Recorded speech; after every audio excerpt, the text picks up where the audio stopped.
After 39 days with little food and water, the remaining contestants on the final episode of the reality show Survivor are about to find out who will win the $1 million. 27.3 million people have tuned in to hear the tribe speak for the last time.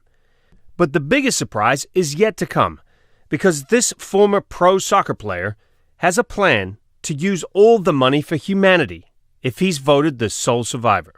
I knew I couldn't go back. You just put it out there. She said you've got less than a year to live. Just dug even Luck deeper. is the residue of design. Nobody else was doing it, so why couldn't I? That was the turning point.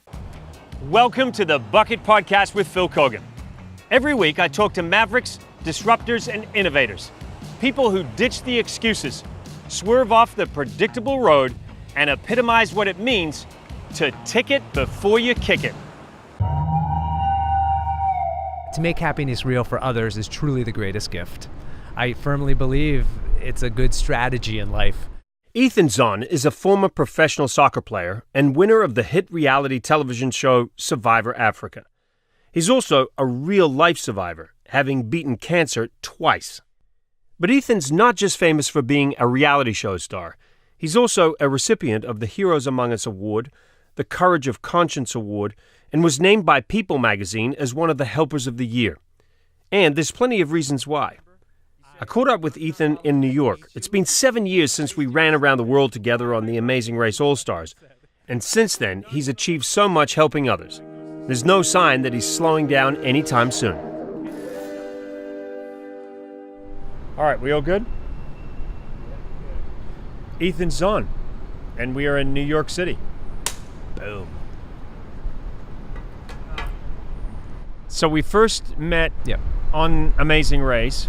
To be honest, yes, I met you way back in the day. You probably don't remember because you were, up and coming host of a crazy new reality show called The Amazing Race. I was on Survivor, and I met you at some after CBS party, and you were the host of The Amazing Race. I was on Survivor, and we connected there. Did we talk? We talked about triathlons. Oh, we did? Yeah. This is like circa 2002. Okay. So I don't expect you to remember. All right. Wow. But anyway, so you come on to Amazing Race. Yep. You race around the world with your then girlfriend. Yep.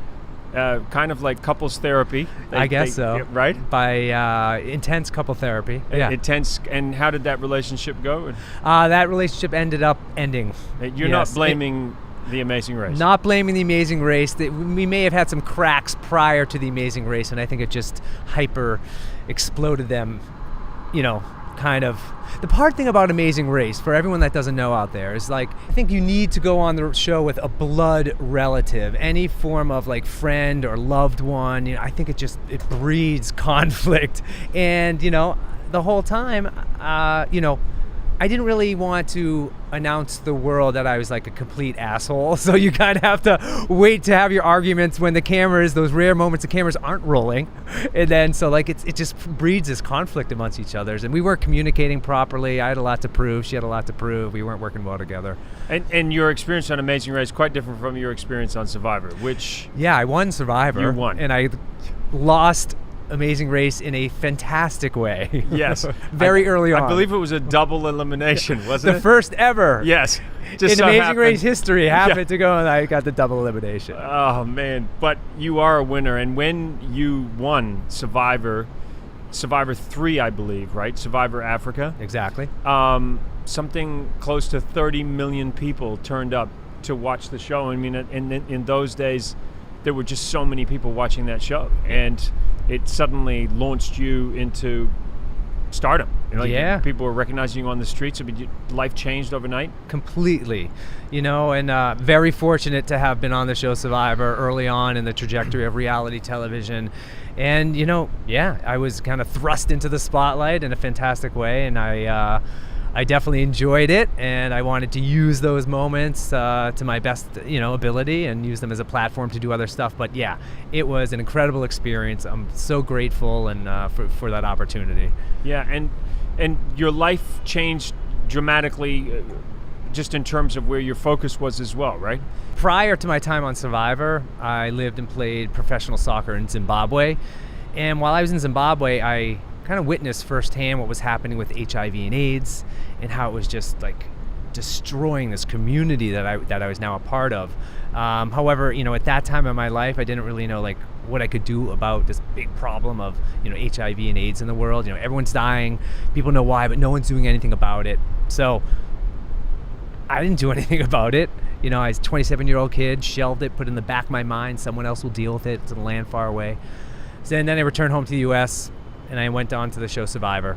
And once again, I was brought back to Africa, but this time to Kenya, and had a wonderful experience on the show where I won a reward challenge where I got to play soccer with all these children in a little hospital in the middle of Wamba, in the middle of a cutthroat game of Survivor.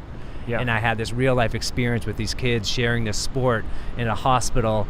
And so it just, for me, that moment was one of the moments that changed my life forever. And because I look back, and after the show, I used some of the money that I won from Survivor to start a nonprofit organization called Grassroot Soccer. You talked about being a professional soccer player. You played for, I think, 3 major professional teams in your career? I wouldn't call them major in the terms of major, like the English Premier League, or even here in the United States, the thing called Major League Soccer. But I played. Did you get paid to play soccer? Yes, I got paid to play soccer, but it wasn't the top level here in the United States. Okay, well, you're being somewhat modest, because anybody who gets paid to play a sport, to me, is a professional. You got paid? Yeah. You made a living? I did. You played for 3 teams? Correct. And one of them was where? Here on the East Coast? So I played for a team called the Hawaii Tsunami. Oh, Hawaii, okay. The Cape Cod Crusaders. And then I went to Africa to play for a team called the Highlanders, which was in the Zimbabwe Premier League. Okay.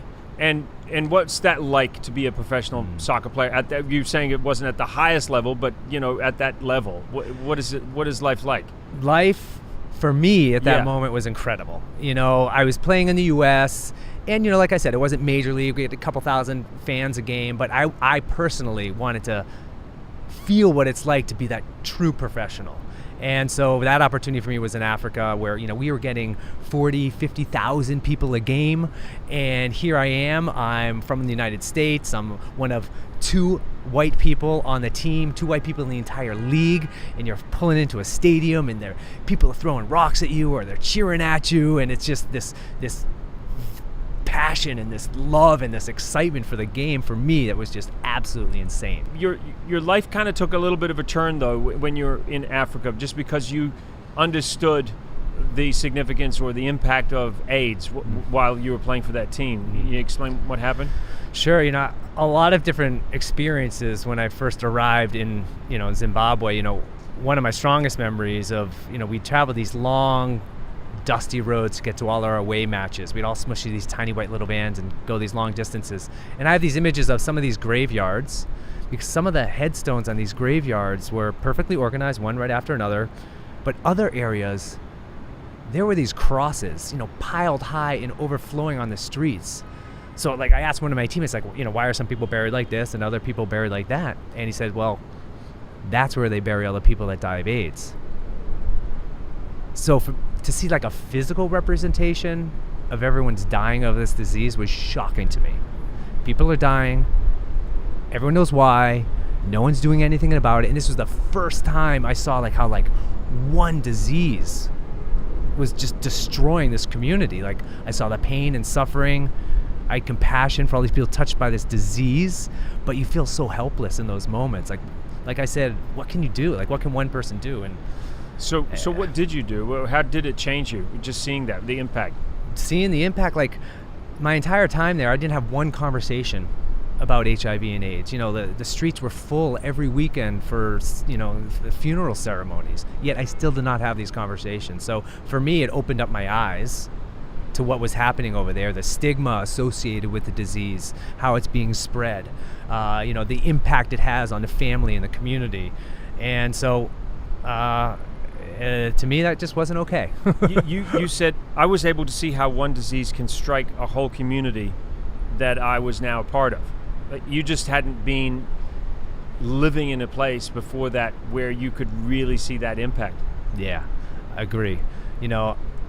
Born and raised in the United States, living in New York City, I just didn't get that firsthand experience with what this disease was doing to people and the community and the hospitals and everything that was happening. My teammates, my teammates got sick with HIV, were ostracized from the community, kicked off to the team, and ended up living the rest of their life in a horrible, lonely, isolated way. These are national sports heroes. Kids running up, getting their autograph in the street. All of a sudden, maybe they have HIV, or they're seen walking into a clinic, and boom, like, career's over, kicked off the team. It's kind of, and it was just really sad to see. And then the fact that you end up on Survivor, and then you end up with this opportunity to play soccer in Kenya with the kids. Why do you think you kept being drawn back to Africa? I guess some well, to be honest, serendipity I didn't know. Survivor, when you try out for Survivor, they don't tell where you're going. Right. I didn't know I was going to Africa until I got my connection flight in Amsterdam that said Kenya. I was like, yeah, we're going to Africa. Up until that point, you had no idea that no that's idea. where it's I mean, you get all the shots. Yeah. But those shots could be for anywhere. Could be for Thailand. Correct. Yeah. So then when they found out we were going to Kenya, I was like, all right, this is great. I'm like, maybe I have a leg up. and then when you play with the kids, you say, it was at that moment that I decided that if this was my way, if I could win a lot of money or whatever happens, I'd like to use that money to do some good.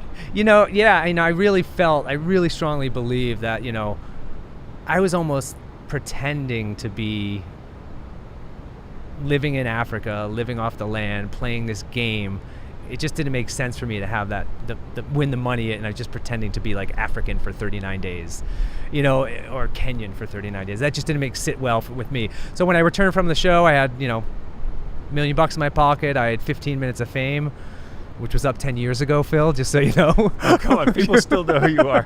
But thank you for bringing it back. Yeah, At least I'll be big on your website.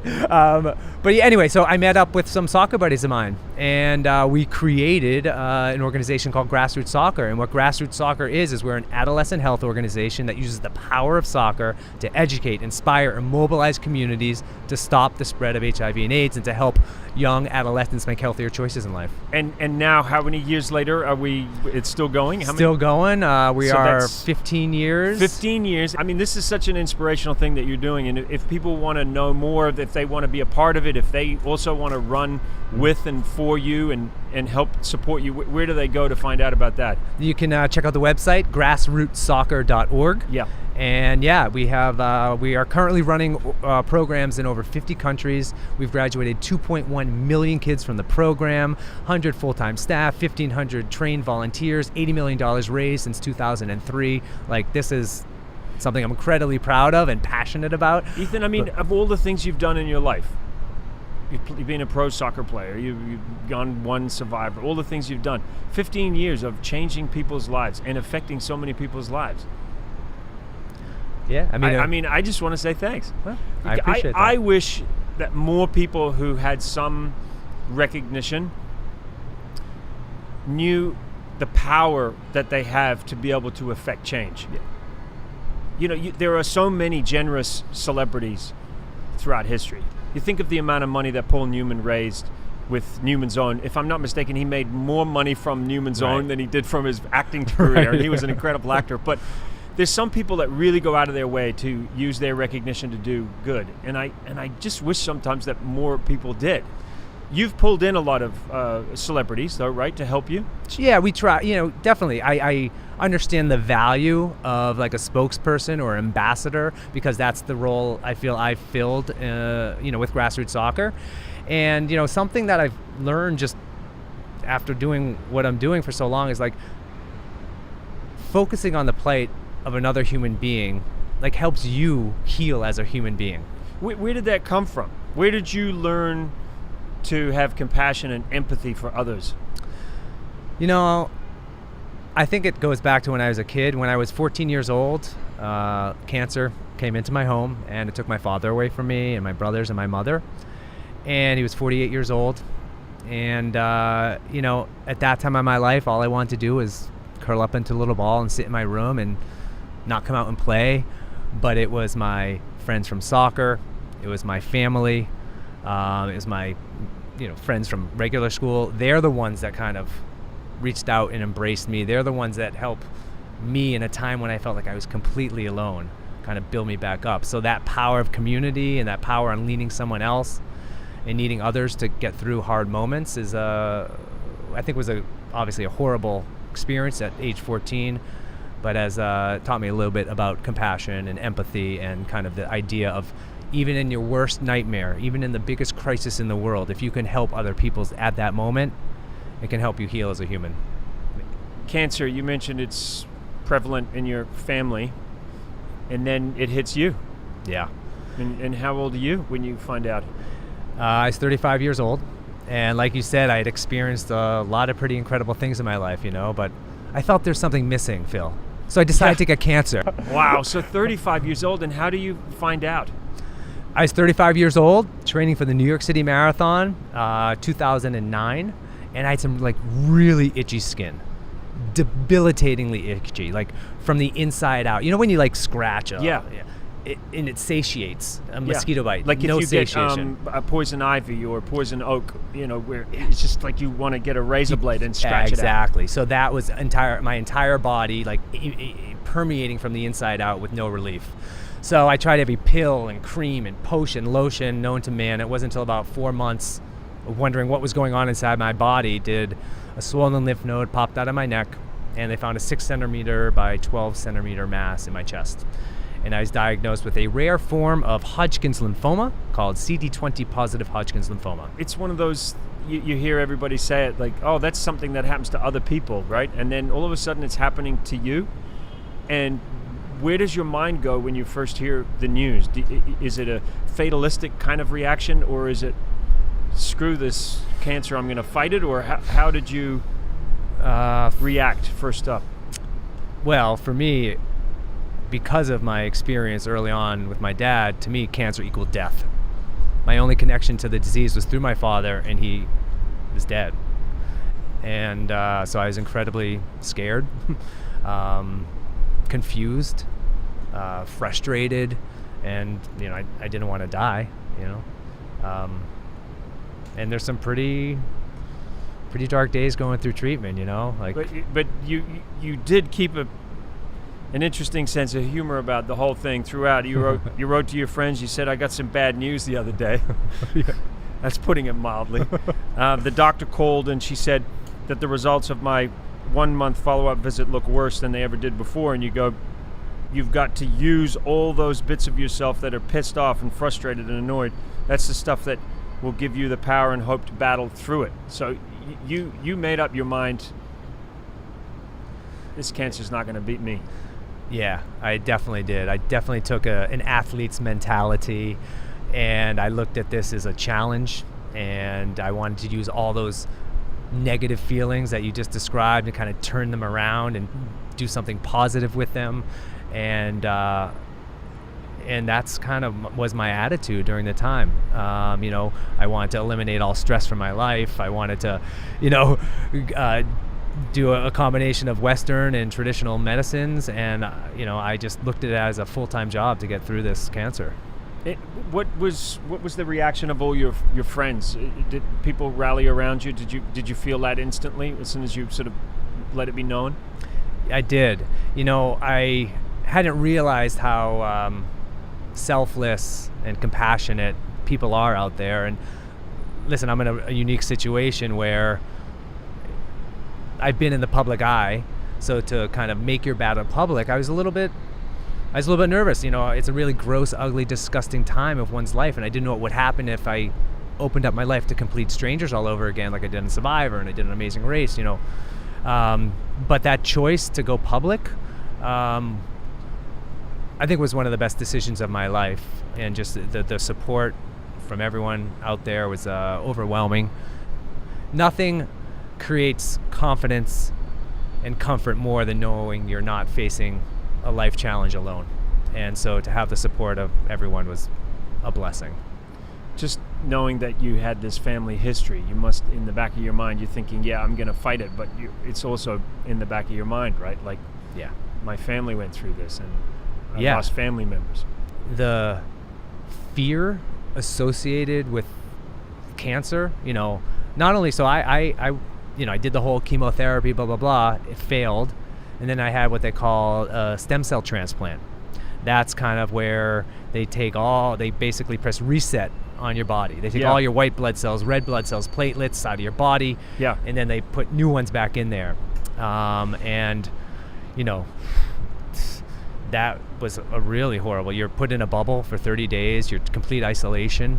You're pretty much brought down as close to death as possible, and then they fill you back up with healthy stem cells. And that was a scary situation too. And that failed. The doctors thought it was great and everything was happening. 20 months later, the cancer returned for a second time, and then you got to do it all over again. So in the time between my first diagnosis and my second diagnosis is when I participated in the Amazing Race. Wow. Yeah. And when I got back from the Amazing Race is when I got re-diagnosed. No, I'm not saying it's your fault. No. So my relationship crumbled, and then I got cancer again. Oh, my God. Thanks, buddy. Is that why we're here today? Because you're here to complain to me? Yes. My lawyer is in the room back there, so... Oh, wow. What a journey. But Ethan, the thing I admire about you is that when you were diagnosed, you decided, okay, this is my chance to pick up a megaphone now and to speak to young people who are going through the hell that I'm going through. So you wanted to reach out to others. I had a moment that actually helped me make the decision to go public. I was at my 4th chemotherapy treatment at Memorial Sloan Kettering, right up there. And I'm with my mom, and we walk up the stairs, we turn the corner, we walk into the waiting room of Sloan Kettering, and what punched me in the stomach, and what punches me in the stomach every single time is that the waiting room was full. We're like jam-packed. And we sit there like strangers, yet we're so connected by this horrible disease. And my mom and I saw this woman sitting across from us, and she is having a complete meltdown because her son had just been whisked away to start his treatment. He was 4 years old or something, wasn't he, this little boy? Yeah, little boy. A little older than 4.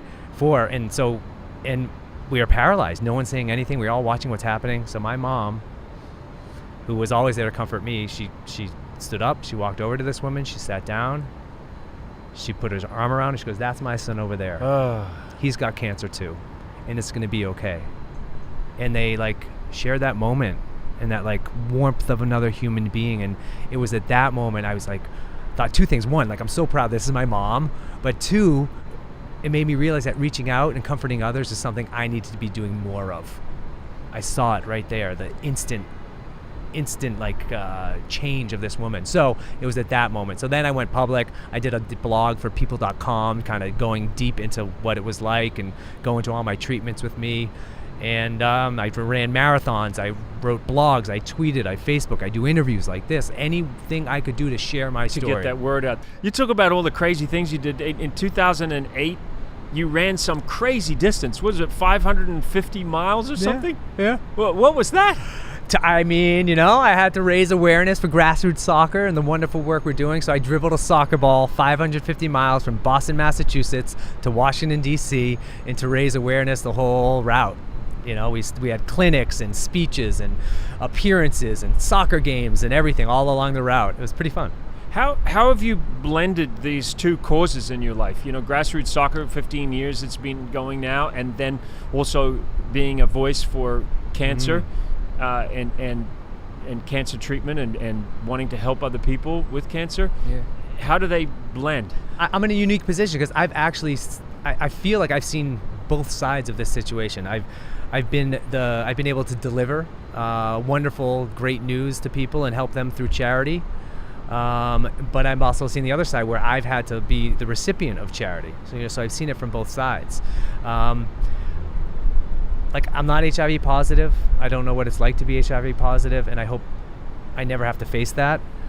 But I do know what it's like to walk into a doctor's office, sit down next to him, and get a life-threatening diagnosis with no cure. And so for me to be able to eliminate any situation where someone has to get a horrible health diagnosis is kind of where I can see the intersection between the two organizations. And I guess you'd be constantly looking for opportunities to talk about both, right? When you're in front of an audience, right? Grab the opportunity. Totally. Yeah, I'm a firm believer of just being healthy, right? Yes. And so my thing in the cancer world, my thing in the HIV/AIDS world is, through education and sport, we can prevent disease. Boom. Think of how cool is it that they're complete strangers like you out there riding their bike, running a race, hiking a mountain, to raise money for cancer research that helped fund a drug that saved my life. Yeah. To me, that's inspiring.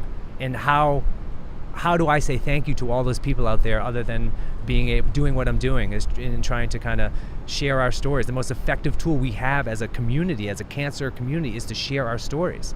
It lets the world know what cancer is really like. It drives policy, and it's incredible. So if anyone out there is ever wondering, like, where's your money going, or I don't want to ride, or I want to train, like, I urge you to get involved. Like, visualize where all that hard work goes. Like, yes. I'm a living test tube right now. Like, well, just the fact that you've got these 50-something runners taking part in the New York City Marathon to help you with this cause with Grassroot Soccer, the power that can come from a collective people who are focused on one goal. It's something that it's hard to describe to people, but that feeling of giving and being a part of something. Yeah. And this is why I get quite upset when I read stories about people who are struggling with something like cancer. And the headline that I saw the other day was, $17,000 a month to battle cancer. We can't keep going. It was essentially saying that this young woman was going to have to stop treatment. Yeah. Cancer doesn't care who you are, how much money you make, if you suffered before. Right. That's the whole thing. Yeah. When you hear those words, you have cancer, we're all the same. Like, it doesn't matter. Yeah. That's the way I feel about it. And I think right now they say the most used health insurance in America is GoFundMe right now. Is that right? Yeah. It's sad though, right? I know, it's totally sad. It's terribly sad. I mean, how did you get on with your treatment? Were you in a situation? I mean, you gave all your $1 million away from Survivor. You got to get back on, right? Yeah. No, but how did you get through it financially during that time? I was fortunate that I have health insurance through Grassroot Soccer, but there was a time where, or even now, when there's what's going on politically now in the United States, where there's threats of removing the pre-existing condition situation. That's incredibly fearful for me to think about.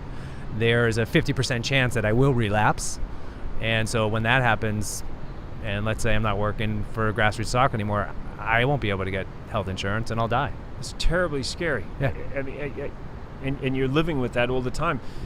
So how the often? Fear associated with cancer is debilitating. That is the fear of everything is really what weighs on you. It gets easier the further you get away from cancer, but the fear of relapse, the fear of bankruptcy, the fear of, maybe never having kids before, the fear of dating after cancer. Oh, there's so much fear. Dump trucks full of uncertainty. So tell me about this stem cell treatment that you got. How did that work? So stem cell transplants, also known as bone marrow transplants. And basically what that does is they, with high-dose chemotherapy, basically bring you as close to dying as possible, and then they infuse you with healthy stem cells. And the stem cells are the ones that are created in your bones, and then those are the ones that are then form every other cell in your body. So their theory behind it is, if I remove all your white blood cells, red blood cells, platelets, and then infuse you with healthy ones, they'll grow into healthy cells and help, then the cancer is out of your body. So they take them out of your body and then pull them back in? Yeah, so there's two types of transplants. One's called an autologous stem cell transplant, where you use your body's own stem cells. Right. So they removed my stem cells, they cleaned them up, they put them back in. That didn't work for me. Okay. So plan B was an allogeneic stem cell transplant. That's where you use a donor. And so lucky for me, my brother, Lee, was the donor. And how do they get them out of the bone marrow, is it? So my brother, basically, it's like giving blood. You basically sit there for about 3 hours. They take the blood out. They literally put it through like a weird centrifuge machine, put it back in your body, and they remove the stem cells from that. Wow. So my brother was giving stem cells while I was up in the hospital room. And then when they were ready, they just put them in my body. And then hopefully... God, it must change the relationship you have with your brother. I mean, I'm not even joking here, right? The idea that your brother was able to help you. Yeah, definitely. I mean, I'm a chiropractor now because he's a chiropractor. I walk on my tippy toes, He'd hate that. All of a sudden, I have these skills that my brother has. It's incredible. It's absolutely incredible. I like scented lotions. It's incredible. Was it a success? 6 years in remission. So that's a big success. Yeah. And I like what you said. You said, happy birthday to you, my beautiful stem cells. Yes. Thank you so much for traveling to my bone marrow, producing healthy blood cells, and enabling my immune system to reduce the chance of cancer recurrence. You guys rock. Love Ethan. I interviewed a friend of mine, David Downs, who was given a year to live with his cancer and then thankfully got treatment and is now recovering, or hopefully fully recovered. Yeah.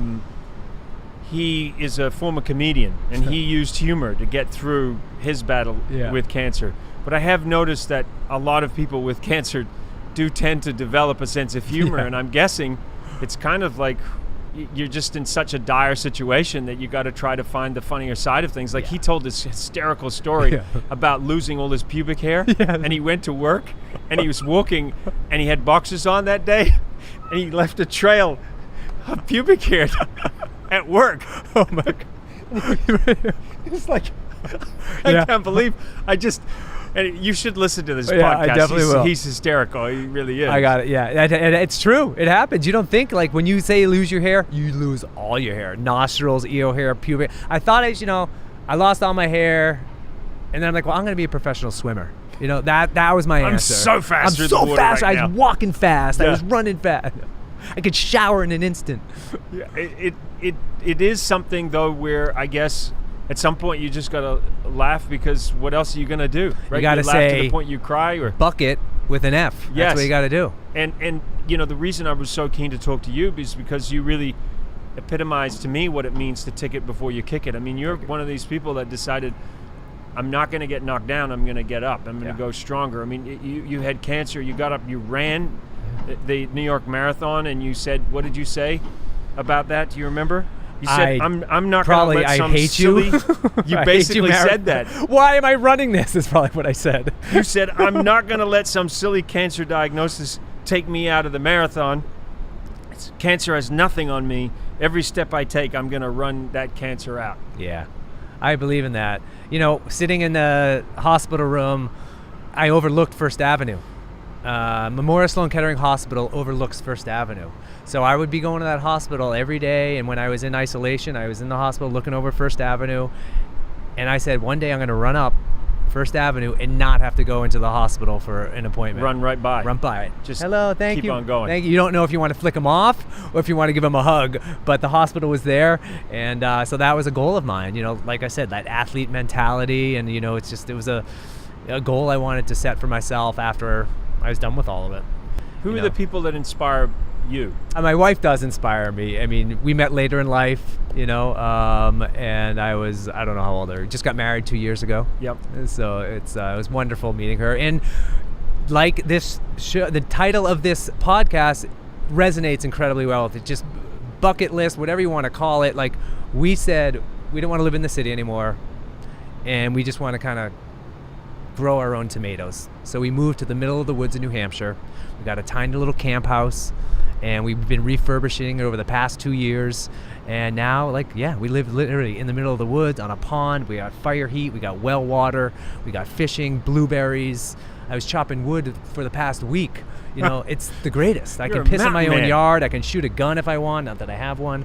It's great. So that moment for me is like, I needed to connect more with nature. I wanted to grow my own vegetables and see what that was like. This is something that people talk about, I'm so sick of this city life. I'm going to just pack it up and go to the country, and I want blueberries, and I want to go fishing and shoot a gun if I want to. Yeah. And you did it. I did it. Yeah, we did it. My wife and I did. I don't think I could have done it without her. We're together a lot in this small place, so you need to have someone, a little bit of cabin fever. Yeah, okay. We have 2 adorable little cats, which makes it a little bit more comfortable. So Lucy and Griffin are my saviors. What brought you to this, to the decision to just pack it up and go to the country? I mean, I truly believe New York City wasn't the most healthy place for me, especially after going through, the treatment that I went through. And I personally felt out of touch with just myself and with nature, and just I was closer to my family, closer to Grassroot Soccer, change of pace, and I'd always wanted to try it. We do Survivor, we do Amazing Race. I did Fear Factor. I did all these. You did Fear Factor? I did Fear know that. Factor. Okay. Yeah. You do all these crazy. You get thrown in the. What was the toughest show, by the way, out of Survivor? What you never did Big Brother? I did not do Big Brother. Survivor, Amazing Race, and Fear Factor. Oh, Amazing Race, Phil. Of course. Okay. Yeah, of course. Well, I guess you got to say that considering when you got eliminated. Exactly. The first ever double elimination on the Amazing Race. Ethan, Right. I'm sorry to tell you, you've been eliminated. What? Yes. What? The one thing about Survivor and Amazing Race and all these shows is it's a wonderful opportunity to be able to push your body, mind, spirit to the absolute limit in a pretty controlled environment. And controlled by the sense that, you're not going to die. I was scared out of my mind a lot of the times, but I knew I wasn't going to die. Right. So that was a good thing, right? Yeah. So for me, that was the exciting part.